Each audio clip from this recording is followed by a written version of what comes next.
मंगलम भगवान वीरो मंगलम गौतमो गणे मंगलम कुंद कुंदाद्यो जैन धर्मोस्तु मंगलम।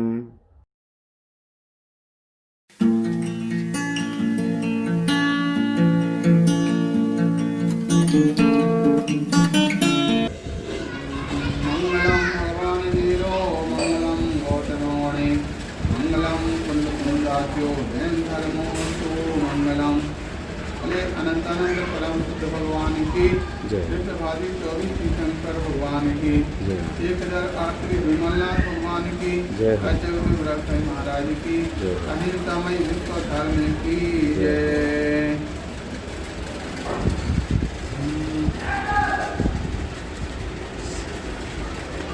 धर्म करत संसार सुख धर्म करत निर्वाण धर्म पंथ साधे बिना नर तिरंज समान।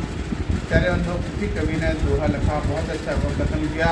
धर्म करत संसार सुख, तो कहते हैं आप क्या चाहते हो। जब इस प्रकार की बात करते हैं तो संसार के प्रत्येक प्राणी के मुख से एक ही आवाज़ निकलती है, हम सुख चाहते हैं। जो इंसान है प्रत्येक जीव सुख चाहता है और दुख से घबराता है, दुख से बचना चाहता है, बचता है। लेकिन बहुत बड़ा आश्चर्य इस बात का है कि जो सुख चाहता है वो सुख तो इंसान को प्राप्त नहीं हो पाता है, और जो दुख है वह दुख व्यक्ति के पीछे हाथ धो करके पड़ा हुआ है। हम आपसे पूछना चाहते हैं कि जो व्यक्ति जो चीज़ चाहेगा उसी का ही तो उद्यम करेगा। जब उसका उद्यम कर रहे हैं तो फिर क्यों प्राप्त नहीं हो रहा। इसका मतलब है कहीं न कहीं त्रुटि अवश्य है, कहीं न कहीं भूल अवश्य है। सुख चाहते तो हैं लेकिन सुख के स्थान पर उद्यम दुख का कर रहे हैं। ये सबसे बड़ी इंसान की भूल है। कई बार देखा भी जाता है, जैसा कि शास्त्रों के अंदर कथन आता है, सम्यक ज्ञान के 3 दोष। कौन कौन से? संशय, विपर्य, अनाध्यवसाय। संशय का तात्पर्य होता है व्यक्ति सत्य का निर्णय नहीं कर पाता कि ये सही है कि ये सही है। विपर्य का तात्पर्य विपरीत को ग्रहण कर लेता है। जिस प्रकार से कहीं किसी स्थान पर कांच चमक रहा है और उसको रत्न मान करके पकड़ लेता है। तीसरे नंबर पर अनाध्यवसाय, उस सत्य को जानने की कोशिश ही नहीं करता। हम तो जो कर रहे हमको उससे मतलब है। संसार के अंदर जो अज्ञान वाले संसार के अंदर बहुत हैं, सबसे ज़्यादा संख्या अगर है तो अज्ञान वालों की है। वो सत्य को जानने की कोशिश नहीं करते हैं। इसीलिए आचार्य भगवान पद्मानंद स्वामी ने अथवा आचार्य श्री कार्तिकेय स्वामी ने कथन किया है, बेला निगुण तत्वम बेला जानवो तच्च दो तत्वम बेला भावे तत्वम बेला रम भावना होरी। अर्थात तत्व की बात को सुनने वाले जीव बहुत विरले हैं, और बेला निगुण तत्वम बेला जानवो तच्च दो तत्वम, तत्व की बात को जानने वाले और भी विरले हैं, और उसको धारण करने वाले जीव और भी विरले हैं, और उसकी भावना करने वाले जीव और भी विरले हैं। तो उस प्रकार से धर्म की भावना करने वाले जीव बहुत कम हैं। तत्व को जानने की कोशिश करने वाले जीव बहुत कम हैं। तो तत्व को जब जानने की कोशिश नहीं करते हैं तो सुख की प्राप्ति कैसे होगी। छेड़ाला के अंदर जहाँ धर्म की बात आती है, सुख की बात आती है, तो हमें पूछा गया, बोले सुख कहते किसे हैं। हमको लगता है हम कई बार पूछते हैं, 90 नहीं 95% लोग कहते तो हैं सुख चाहिए, लेकिन सुख कहते किसे, बोले हमको पता नहीं। सुख का लक्षण क्या है, सुख की परिभाषा क्या है, तो पता नहीं। सबसे पहले सुख की परिभाषा के संबंध में आचार्य ने उल्लेख करते हुए कहा है, बोले निर्विकल्पता सुख और विकल्प दुख। हम आपसे पूछना चाहते हैं, जन्म से लेकर आज तक आपने बोलो किस चीज़ को प्राप्त करने की कोशिश की, विकल्पों को बढ़ाने की कोशिश की कि निर्विकल्प को कोशिश की। शायद दुनिया वाले विकल्प बढ़ाते जाते हैं और सुख की खोज कहते हैं अग्नि बढ़ा रहे हैं और शीतलता की खोज कर रहे हैं। शास्त्रों के अंदर उल्लेख आता है। हम कई बार बोलते हैं, हमने एक बार चिंतन किया था, जब किसी बच्चे का जन्म होता है तो बच्चा कैसा आता है, आपके जैसा कि हमारे जैसा। बच्चे का जन्म होता है हमारे जैसा निर्गंथ बन करके आता है, लेकिन संसार के दुनिया वाले जो लोग हैं उसको धीरे धीरे रागी बनाते चले जाते हैं। जब बच्चे का जन्म होता है उस समय पर उसके लिए एकमात्र विकल्प होता है कहेगा भोजन का। पेट भर गया और सुखी हो जाता है, और भूखा होता है तो रोने लगता है।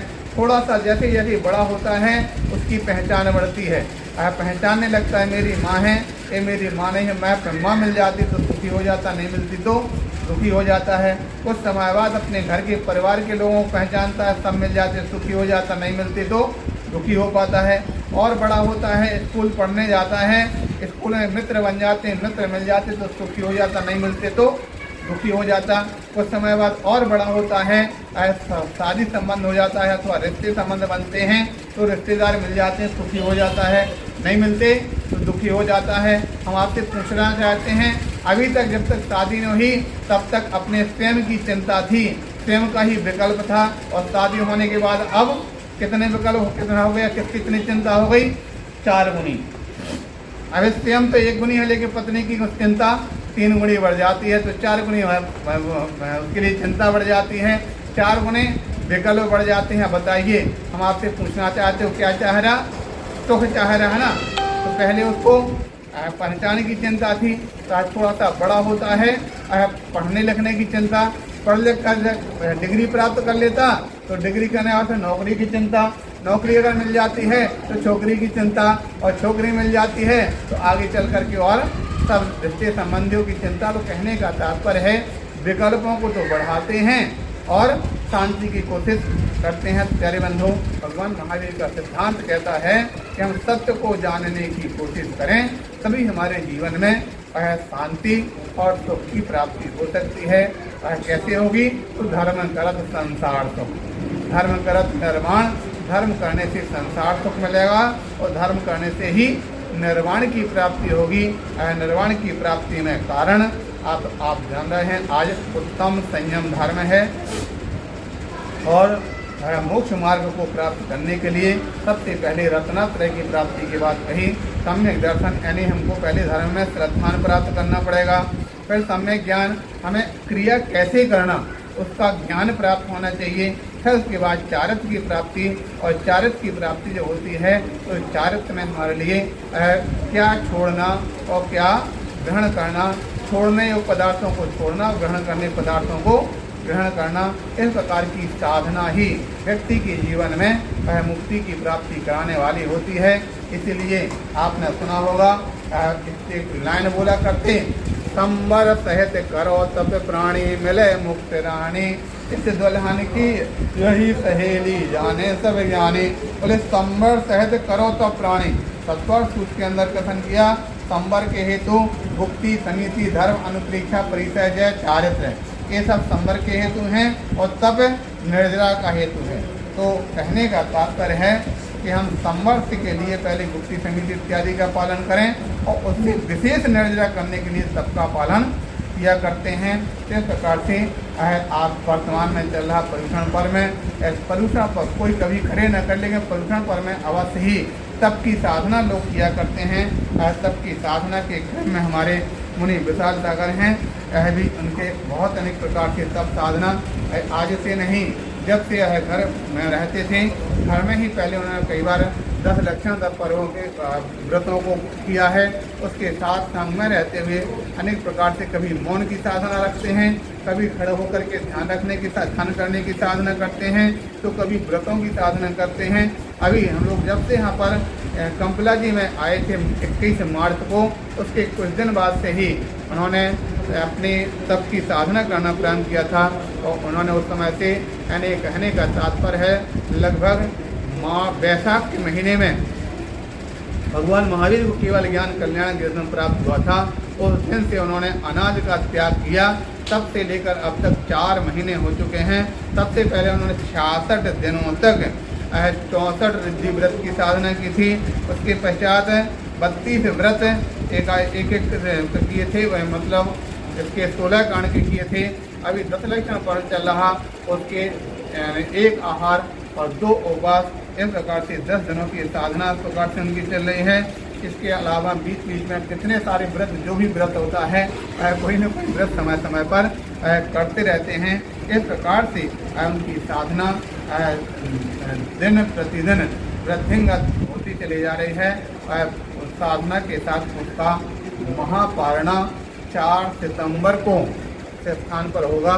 सभी महानुभाव जो यहाँ पर उपस्थित हो सकते हैं, सामने पारणा देखने के लिए कोई देख सकते हैं, जो उपस्थित नहीं हो सकते हैं किसी प्रकार से मन वचन काय से अपने घर पर बैठ करके फोन में इत्यादि में देख करके आपकी अनुमोदना करेंगे। इस प्रकार से ये जो साधना है उस साधना में आप सहभागी बने और साधना अगर नहीं कर सकते हैं, क्योंकि आज यहाँ पर जो वचन कहा गया धर्म करत संसार सुख, धर्म की प्राप्ति 3 प्रकार से होती, कृत से, कारत से और अनुमोदना से।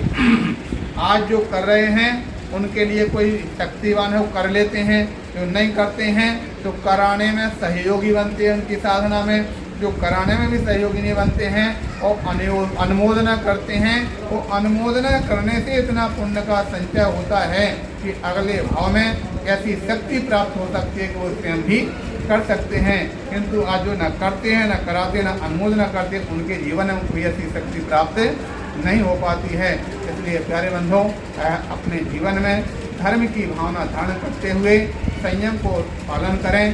संयम के साथ साथ व्रतों की साधना, और ज़्यादा आज महाव्रत को धारण नहीं कर सकते तो कम से कम कोई व्रतों को पालन करके जितना हो सकता है, कोई अष्टमी का, कोई चतुर्दशी का, कोई एकादश का, कोई और कुछ नहीं कर सकते, भगवान का अभिषेक पूजन। यह जैन सिद्धांत में कितनी विशेष व्यवस्था दी गई। यहाँ एक और तो कहा जाता है अभी आप इतना कर सकते करो वरना छोड़ दो, किंतु जैन सिद्धांत क्या कहते नहीं, तुम कुछ तो करो, जितना कर सकते हो उतना करो। पहली वास्तविकता है जैन सिद्धांत में। कल बात चल रही थी, यहाँ पर लोग बोल रहे थे हैं कि पहले दर्शन करने जाना चाहिए, फिर जाकर ब्रह्मचारी बनना चाहिए, फिर क्षुल्लक गिलक बनना चाहिए, फिर मुनि बनना चाहिए। किंतु अपने शास्त्रों के अंदर कल यहाँ ज्योति ने बोला कि भाई ध्यान रखना, अपने यहाँ पर उल्टा क्रम बताया। सबसे पहले मुनि बनाने का उपदेश देना चाहिए, आचार्यों के लिए मुनि बनाने का उपदेश देना चाहिए। मुनि न बने तो एलक क्षुल्लक बन जाओ, एलक क्षुल्लक नहीं बने तो ब्रह्मचारी बन जाओ, ब्रह्मचारी नहीं बनते तो श्रावक बन जाओ। इस प्रकार से उनको एक यहाँ तक कि सारी छूट दे रखी, आप रोज दर्शन करो, रोज दर्शन नहीं, सप्ताह में 1 दिन करो, सप्ताह में नहीं, जब आपको 1 महीने में करो, 1 साल में करो, लेकिन करते रहो। दोनों क्रम से हाथ दिया कि भाई जितना आप कर सके बार, अगर आप साल में भी 1 बार दर्शन करने जाते हैं, हफ्ते पूजन करते हैं, तो आपका भगवान से जुड़ाव रहेगा, धर्म रहेगा, और आज का 1 बार का आगे चल कर के आप लिए निरंतरता की ओर बढ़ा सकता। इसलिए प्यारे बंधु, व्रतों का बहुत बड़ा महत्व है। इसीलिए एक दोहा टाइप को आता, उसमें कथन किया कि छोटे छोटे नियम एक दिन बहुत बड़े हो जाते हैं, और घुटनों के बल चलते चलते पैर खड़े हो जाते हैं, पैर खड़े हो जाते हैं।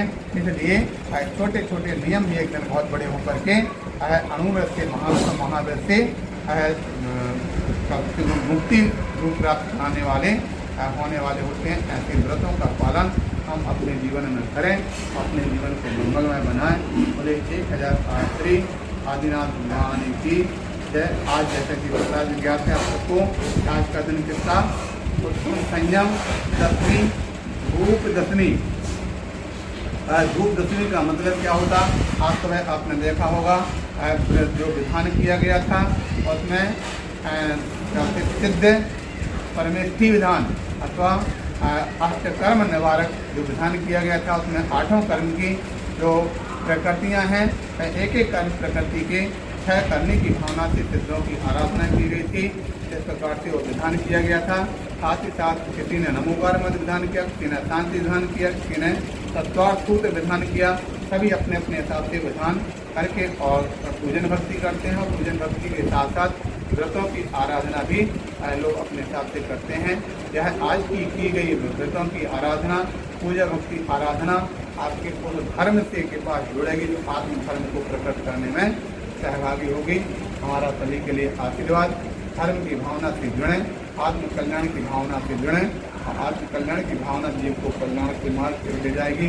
अभी आपके सामने उपस्थित संजय जी भरदुरागंज एवं श्री अभिमन्यु जी इंदिरापुरम गाजियाबाद से कहाँ इतनी दूर से लोग अपने घर से अपने मंदिर तक नहीं निकल पा रहे हैं, क्योंकि कितनी प्रबल भावना कि हम भगवान के विमलनाथ भगवान के चार कल्याण भूमि और उससे अधिक भावना हम कितने किसी गुरु के सानिध्य में रह करके जो दर्शन मनाएं तो हमारे पुण्य की प्राप्ति होगी। तो सभी यहाँ पर जो उपस्थित महानुभाव हैं तो सभी लोग अपने जीवन में पुण्य की भावना करते हैं और कल्याण की भावना से आहार दान इत्यादि करके अपने साधना कर रहे हैं, तत्काल उसके व्रतों का पालन कर रहे हैं। हमारा उनके लिए भी आशीर्वाद तो अपनी साधना को निरंतर बढ़ाते हुए कल्याण का मार्ग प्रशस्त करें। बोले 1008 श्री शांतिनाथ भगवान की, श्री विमलनाथ भगवान की, अतः गुरु महाराज की, महाराज की जय। श्री विष्णु सागर जी महाराज